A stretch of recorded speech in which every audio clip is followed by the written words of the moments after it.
I thought that probably he'd get his arm broke, his leg broke. When I see pictures of everybody falling on top of each other, I said, no way in the world that he can stand that weight. I know the boy gonna get hurt. And I don't want him to get hurt as much as I love him. It was that kind of concern by Frances Palmer that almost kept her great-grandson Paul from ever playing the game of football. I snuck to practices. I left my equipment at one of my friends' houses. I'd go out and practice, then come back and change my clothes and come back in the house and eat. This wasn't in high school, was it? No, this was I guess about third or fourth grade I did that. Paul Palmer has come a long way since those days. He no longer sneaks to practice nor up on opponents. In 3 seasons at tailback for Temple University, Palmer has rewritten 15 school records, owns a streak of 12 consecutive 100-yard games, and was mentioned as a Heisman Trophy candidate in several areas of the country. He also finished the season ranked 2nd in the nation in rushing with 168 yards, ahead of Auburn's Bo Jackson, and 2nd in all-purpose running with 193 yards, behind only Navy's Napoleon McCallum. All of that from a diminutive 5'9", 160-pound frame. Because of my size and because of the size of my offensive line, I can kind of duck and hide behind them a great deal. A lot of times, because the person is smaller, people have the tendency not to expect a whole lot of them. Players will be trying to tackle me, and they'll just come up there and, throw a form or what have you. And they won't realize until about, the first or second time that, just give me a little shot with the form isn't going to take me down. I'm too determined to reach my goal, and I'm never satisfied. Paul's hunger on the playing field was something he didn't display in the classroom in high school. That, coupled with his lack of size, didn't make him an attractive prospect for many major college programs. I was too preoccupied being the class clown, showing up for my classmates and kind of cutting up.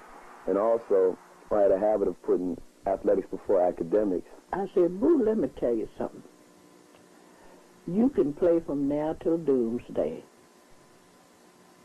And when the time comes, they're not going to notice you if your grades are not up. You have got to get studies before anybody recognizes you. You'll be left out in the cold.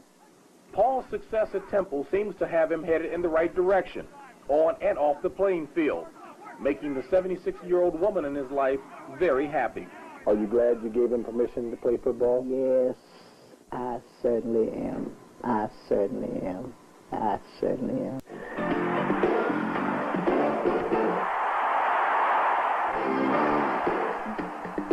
Shifty, fast, strong, and determined, Temple University's Paul Boo Boo Palmer, the nation's #1 rusher, has proven himself to be one tough runner to stop on the gridiron.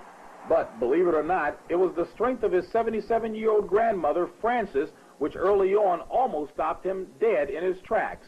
I thought that probably he'd get his arm broke, his leg broke. When I see pictures of everybody falling on top of each other, I said, no way in the world that he can stand that weight.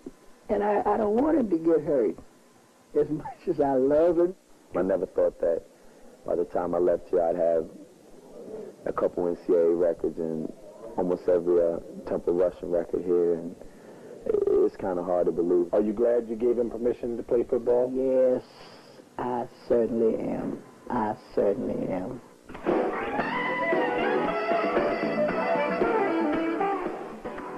Now in his senior year, the 5'9" running back has set a total of 23 different records at Temple. In addition to leading the nation in rushing with 181 yards a game and all-purpose yardage with 251, Boo Boo set his 3rd NCAA mark last week for yards rushing in 4 consecutive games. Although Palmer is considered one of 3 candidates being seriously considered for the Heisman Trophy, he says realistically that Miami's Vinny Testaverde is probably the shoe-in. I'm not crying or complaining, but I'm just being realistic. He's on one of the top teams in the nation.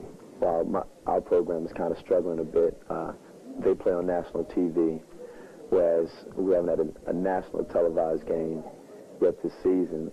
In competing for the Heisman Trophy, Paul Boo Boo Palmer is aware that almost as important as one's performance on the field is the hype that goes along with it.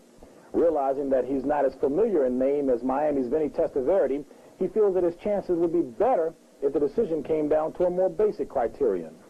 I feel as though I'm producing Heisman statistics, and I had this book over the summer, and I kind of looked back on the yardage and the things that some of the Heisman winners had done.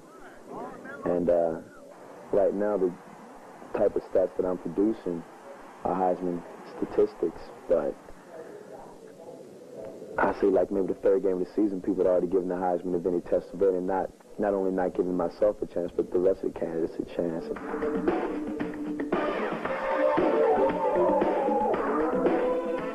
If not selected as college football's best, it won't be the first time he's been overlooked. He'll just continue to work hard to realize his dream of playing in the NFL, satisfied he's made the most important person in his life happy. When I was in my teens, my grandmother and I went through some rocky roads, me kind of acting up a little bit, and I think I may have embarrassed her, made her ashamed a little bit when I was coming up. But now, whether I win the Heisman or not, whether I play professional football or not, is of no major importance to me. Making my grandmother happy and feeling the love from her and giving the love back to her is really what's important to me.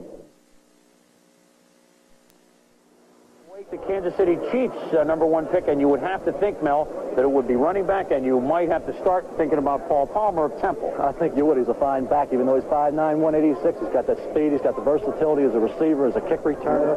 Fine back. And they also have some other players, a Roger Vick, a Kenny Flowers, our entry. Well, wait a minute. Let's now let everybody see this here. It's going to be like the Kentucky Derby. Kenny Flowers, running back from Clemson. You get them as an entry, 22 and 22A, along with Flagler, right? That's right, Chris. So we have 4 outstanding backs here: Palmer, Flowers, Flagler, and Vick. Hopefully the Chiefs will take one of the 4, preferably Palmer or Flagler. Who do you like the best? Palmer. If you were drafted. Without a doubt, Palmer. I think he's a versatile kind of player, great receiver. They talk about his size. Well, he carried the football in excess of 30 times during his career at Temple. Very durable back.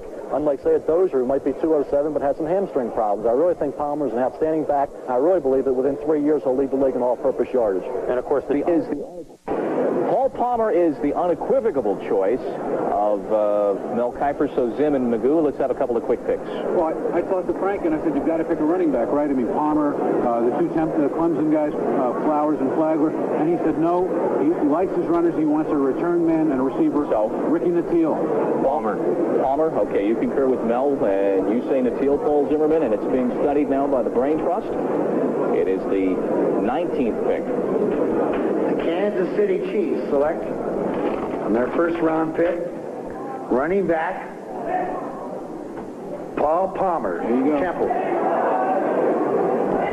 I'm only one sandwich now. You're back to within, yeah. We bet that one? The commissioner, also good timing there, a little bit of suspense there, just letting us know it was a running back. Then Paul Palmer. Paul might be best known. He was a Heisman candidate this year.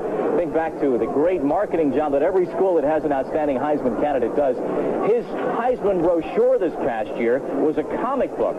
Got him up there on the voting. Let's take a look now at Palmer in action. He's been selected now with the 19th selection overall by Kansas City out of Temple. Paul Palmer in action this past year had some marvelous numbers that he racked up. Over 1,800 yards as a senior. He had a brand new offensive line in front of him this year. In fact, you got guys like John Reenstra and Lloyd Yancey who had been there, and they weren't gone. They were gone by his senior year. He's put some weight on.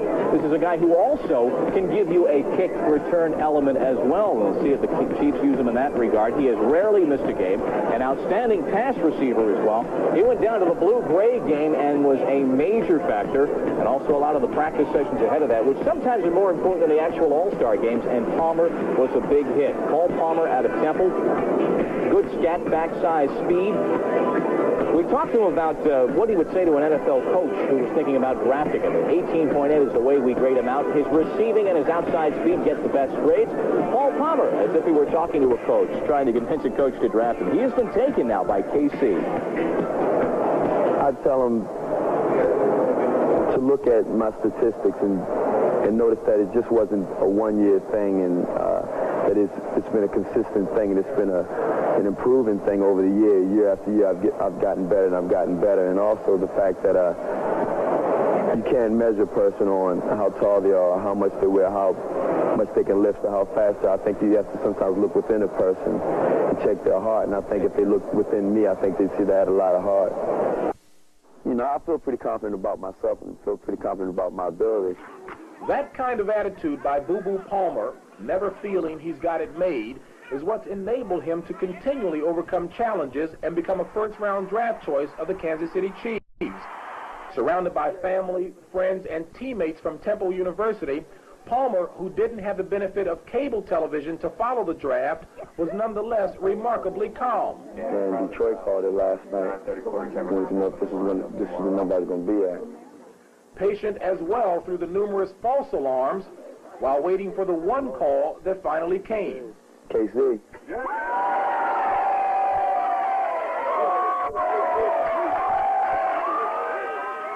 All right, thank you. Call me Boo. How you doing? All right, how you doing, Coach? All right, now I give the commitment to you. I'll do my best. All right.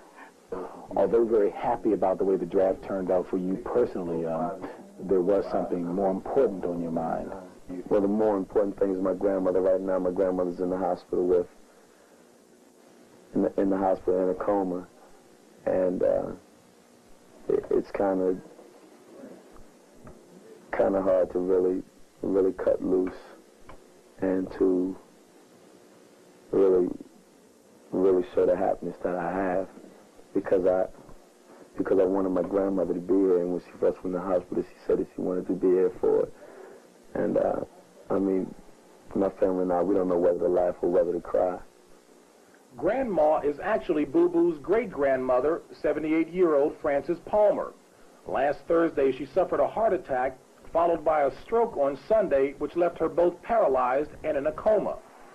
Frances Palmer raised Boo Boo from age 2 and has been the inspiration and guiding light in his life. I got into quite a bit of trouble when I was young, and how she was always pounding my head, making sure I stayed out of trouble, and how I was so hard-headed when I was young, and for me to turn out the way I did, I think she'll take most of the credit for all the good stuff that's happening to me now.